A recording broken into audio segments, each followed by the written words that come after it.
एक स्वामी भक्त बालक का मैं आपको कथा सुनाता हूँ, सुनिए। ये कथा उस समय की है जब भारत की राजधानी उज्जैन में थी। अभी तो भारत की राजधानी दिल्ली है, लेकिन यह उस समय की कथा है जब भारत की राजधानी उज्जैन में थी। राजा वीर विक्रमादित्य उस समय भारत सम्राट थे। उनको बालकों से बड़ा प्रेम था। महल के भीतर प्रत्येक कार्य पर बालक ही नियुक्त थे, क्योंकि बालक सीधे, सच्चे, सरल, सुखद, सुभग और सुंदर होते हैं। वे सहसा कोई भी अपराध नहीं करते।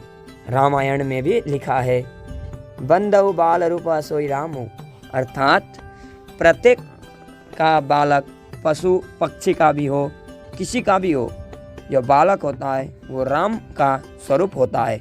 इसी विचार से भारत सम्राट ने अपने शरीर रक्षक भी बालक ही बनाए थे और महल का सारा प्रबंध बालकों को सौंप दिया था। गर्मी की रात थी। सतखंडे पर महाराज सो रहे थे। पलंग के नीचे एक कालीन पर उनके शरीर रक्षक सो रहे थे। सहसा रोने की आवाज सुनकर महाराज जग पड़े। उस समय आधी रात बीत चुकी थी। एक स्त्री को रोती हुई सुनकर महाराज ने कहा, पहरे पर कौन है? 5 लड़के एक एक घंटा जाग कर महाराज का पहरा देते थे। उस समय किशोर नामक एक क्षत्रिय बालक का पहरा था। वो चुपचाप सामने जा खड़ा हुआ। कौन? किशोर? सम्राट ने कहा। जी अन्नदाता, आज्ञा, किशोर ने हाथ जोड़कर कहा। किसी स्त्री के रोने की आवाज सुनते हो किशोर सिंह?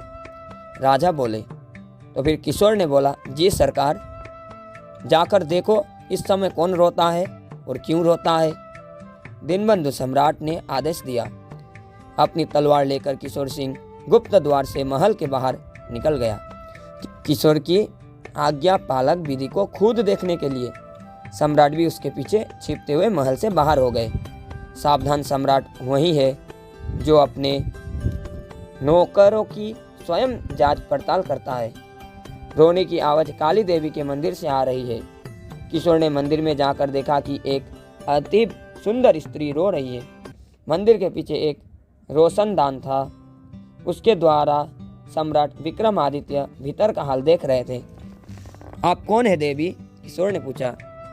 मैं राज्य लक्ष्मी हूँ, देवी ने कहा। आप क्यों रो रही हैं इस समय? किशोर ने पूछा। राजा वीर विक्रमादित्य अकाल मृत्यु आ गई है। ऐसा राजा फिर मुझे कहाँ मिलेगा, इसी से रोती हूँ, देवी ने उत्तर दिया। राजा की मौत कब होगी? किशोर ने पूछा चकित होकर। आज प्रातः ठीक 4 बजे, देवी ने कहा। महाराज के जीवन की रक्षा किसी प्रकार हो सकती है क्या? किशोर ने आंखों में आंसू भरकर पूछा। फिर देवी ने कहा, हाँ हो सकती है, क्योंकि उपाय सब संकटों का होता है। देवी ने अपने आंसू पोंछे। किशोर ने जल्दी जल्दी पूछा, बतलाइए बतलाइए, हमारे हृदय सम्राट कैसे बच सकते हैं? अगर कोई कुंवारा व्यक्ति काली देवी के सामने अपना बलिदान कर दे तो राजा बच जाएगा। इतना कहकर राज्य लक्ष्मी अंतर्ध्यान हो गई। अपने आप किशोर कहने लगा, कुंवारा व्यक्ति मैं कहाँ खोजने जाऊंगा, मैं खुद कुंवारा हूँ। यदि 100 किशोरों के मरने से ऐसे सम्राट की जीवन रक्षा हो तो भी कोई बात नहीं, मैं अपना बलिदान करूंगा।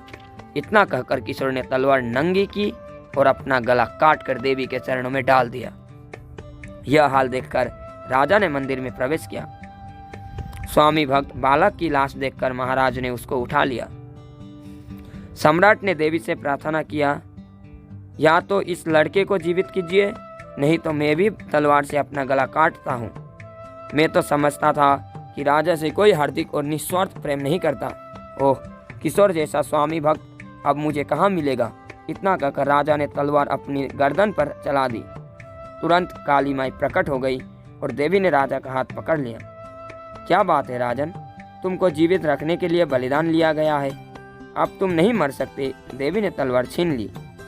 माता, यदि आप मुझ पर प्रसन्न हो तो इस लड़के को जीवित कीजिए। यह लड़का जीवित ना हुआ तो मैं जीता हुआ भी मृतक बना रहूँगा। इसका गम मुझे खाता रहेगा।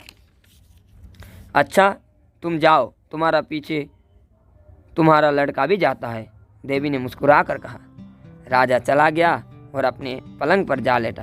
देवी ने लड़के का सिर उसके धड़ से लगाया और उसे जीवित कर दिया। अपनी तलवार लेकर किशोर भी महल की छत पर जा पहुंचा। आ गए किशोर? सम्राट ने पूछा। जी अन्नदाता, किशोर ने बोला। वो स्त्री क्यों रो रही थी? सम्राट ने पूछा। फिर किशोर कहते हैं, कुछ नहीं सरकार, उसकी सास ने उसे पीटा था। मैं समझा बुझा कर उसे उसके घर पहुंचा आया और उसकी सास को धमका आया कि अब कभी बहू को मारा पीटा तो तुम्हारी शिकायत महाराज से कर दी जाएगी। किशोर ने बहाना बनाया। तुम धन्य हो किशोर, तुम्हारा माता पिता धन्य है। आज से तुम मेरे प्रधान सेनापति हुए। सम्राट ने किशोर को हृदय से लगाकर कहा। राधे।